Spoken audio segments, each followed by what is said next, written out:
All right, let's get right into it. At the very heart of modern business, there's this huge challenge, this incredible balancing act between making money and, well, making a difference. Today, we're going to walk that strategic tightrope, the constant pull between profit and purpose. I mean, think about it for a second. When you're looking for a job, what makes one company stand out over another? It's not just about the salary anymore, is it? A huge piece of that puzzle is what a company actually stands for, how it sees its place in the world. And really, it all boils down to this one core idea: corporate social responsibility, or CSR for short. This is the whole shebang. It's all about how companies handle their business, their impact on society and the environment. Are they doing right by people? Are they ethical? This one concept is literally reshaping how business is done. So, okay, why should we care? Because company ethics, they aren't just some dusty theory in a textbook. They have a massive real-world impact. We're talking everything from who gets a job to the health of our communities and even how we tackle huge global problems. And this isn't just talk. Let's look at some real-life examples. Here in Canada, you've got Loblaws, who've made a serious commitment to hiring people with disabilities. And on a global scale, think about Starbucks pledging to hire thousands of refugees. Now, these aren't just feel-good PR moves. They're actual strategic decisions that create real opportunities and, frankly, set a new bar for everyone else. So this brings us right to the heart of the debate, what we're calling the strategic tightrope.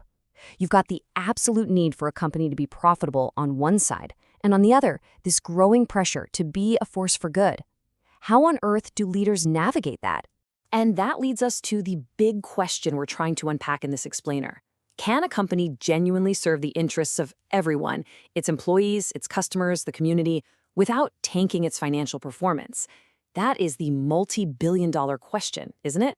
To even begin to answer that, you have to understand the two major philosophies at play. First up, you've got shareholder theory. This was made famous by the economist Milton Friedman, and his idea? It's incredibly straightforward. He argued that the one and only social responsibility of a business is to make as much money as possible for its owners, the shareholders. Period. But then, on the complete other side of the ring, you have stakeholder theory, which was developed by R. Edward Freeman. This theory says, whoa, hold on a second. A business is responsible to everyone its operations touch. We're talking employees, customers, suppliers, the local community, you name it. The goal isn't just about maximizing profit, it's about creating value for all of them. And if you put them side by side, you can really see the clash. For shareholder theory, doing social good is just a tool. It's only worth doing if it helps make more money. But for stakeholder theory, it's a fundamental duty. It's just part of what it means to be a good business in the first place. Okay, so that's the theory, but how does this stuff actually play out in the real world, with real companies? Well, let's look at a tale of two giants in the food industry who've taken completely different approaches. Canada's own Maple Leaf Foods and the global behemoth Tyson Foods. I mean, look at this. You can see the two philosophies in action. Maple Leaf has gone all in on the stakeholder model. Their goal is to be the most sustainable protein company on earth. That's an expensive, long-term bet that they hope pays off in brand loyalty. Tyson, meanwhile, has traditionally been laser-focused on shareholder returns, all about efficiency and cutting costs.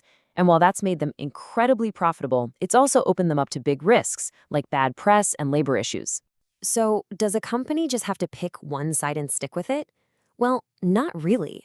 The thinking on this is evolving. We're moving way beyond this old idea that being socially responsible just means writing a big check to a charity once a year.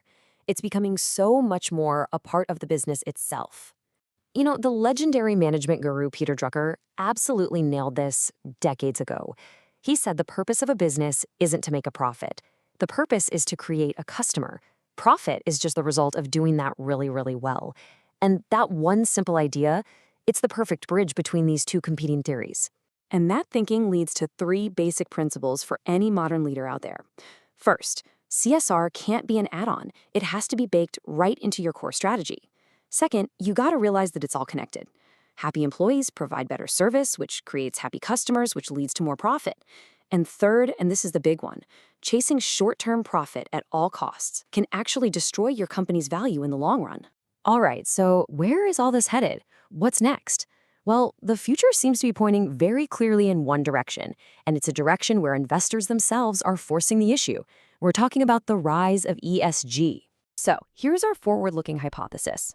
ESG, which stands for Environmental, Social, and Governance, is a total game changer. Investors are now using these things to decide where to put their money. This means a company's commitment to the environment or its community is no longer just a nice to have. To get investment, it's quickly becoming a must-have. So we end up right back where we started, but maybe with a bit of a different perspective. That strategic tightrope between profit and purpose, it's not going anywhere.